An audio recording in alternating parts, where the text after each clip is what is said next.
I'm Molly White, and you're listening to the audio feed for the Citation Needed newsletter. You can see the text version of the newsletter online at citationneeded.news.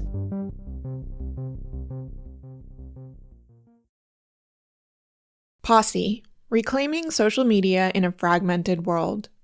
A simple technique offers the best of both worlds, total control over your own work, while still maintaining a presence on third-party platforms.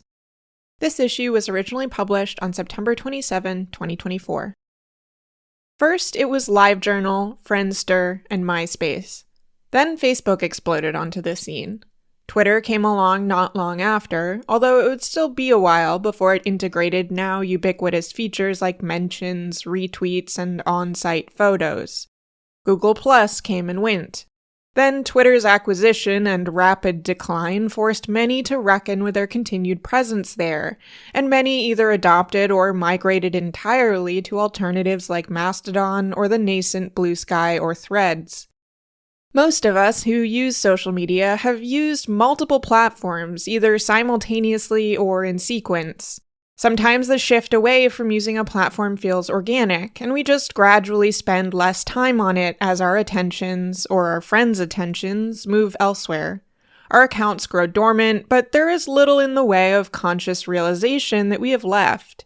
Other times it feels abrupt and jarring, such as when platforms shut down, get acquired, or terminate our accounts, or when decisions by the companies that run them make our continued presence there feel untenable.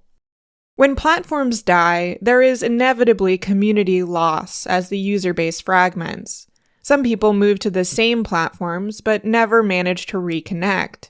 Others migrate to different services that don't interoperate. Some vanish entirely.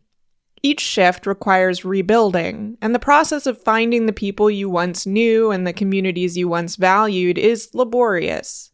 Each shift takes its toll, and everyone has a limit of how much energy they're willing to expend on a new platform that will eventually, like its predecessors, join the graveyard of defunct websites. And with the shift, old posts and conversations are lost to abandoned accounts or, eventually, server shutdowns.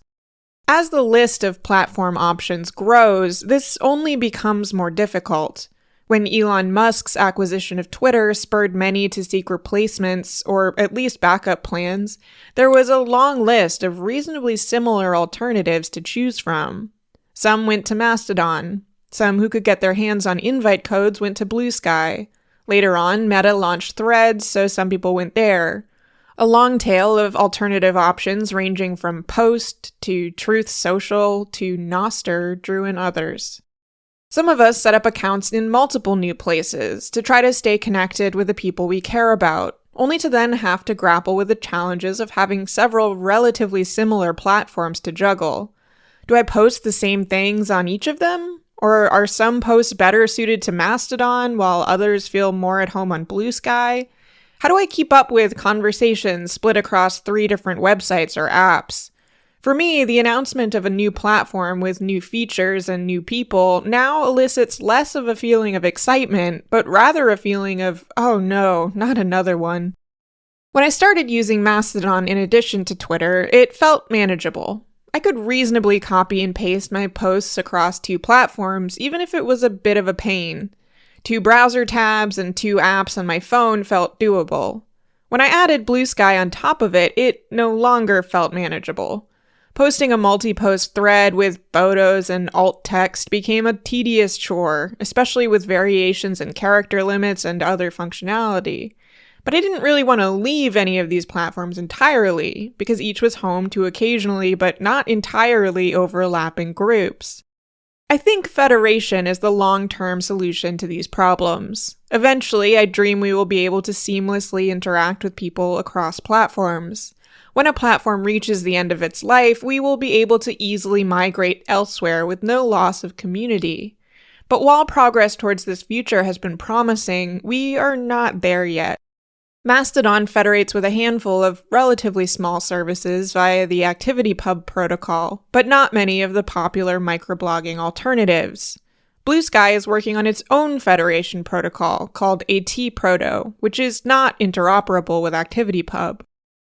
POSSE. The short-term solution to these problems is a little-known acronym called POSSE. Short for Post on Own Site, Syndicate Elsewhere, it's not a protocol or even a piece of software, but rather a philosophy. Rather than publishing a post onto someone else's servers on Twitter or Mastodon or Blue Sky or Threads or whichever microblogging service will inevitably come along next, posts are published locally to a service you control. At that point, the rest is simple, if not easy. Plugging in whichever social media sites you desire and syndicating the posts through them, either by copying the post there directly or publishing a snippet with a link back to the original source. The next time a new social media site comes along, you can plug it into your existing system. And the next time a social media site dies or becomes untenable, you just disconnect it. With this model, even when a platform goes under, you lose relatively little. Your posts still remain live and under your control on your site, even if the copies of them on the disconnected website are abandoned or deleted. And ideally, friends who followed you on the disconnected platform will know where to find your personal site, and either follow you there or can follow you on any of the other platforms where you syndicate. Next to proper ownership of your own work, my favorite thing about POSSE is that it massively expands what you can publish, far beyond the limitations imposed by most social media, and especially microblogging platforms, that try to enforce some uniformity in post style, length, and appearance.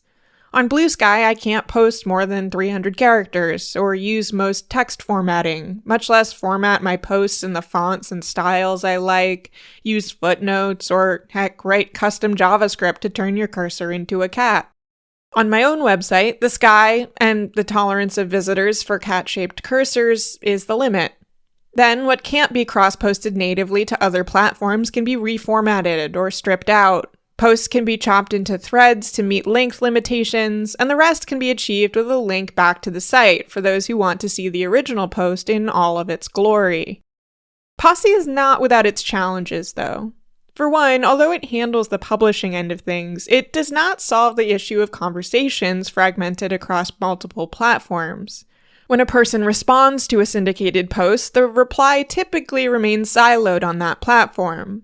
Some backfeed replies onto their own sites, though I choose not to do this.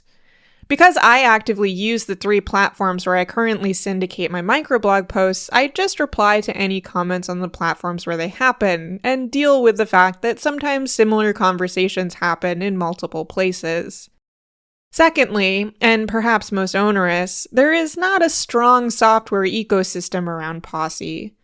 Most people I know who employ the practice have written their own, typically open source implementations, as I have. Some brave souls do it entirely or largely manually, copying and pasting multiple threads across multiple services. Outside of that, options are somewhat scarce, although there is a WordPress plugin and tools like Bridgie and If This Then That.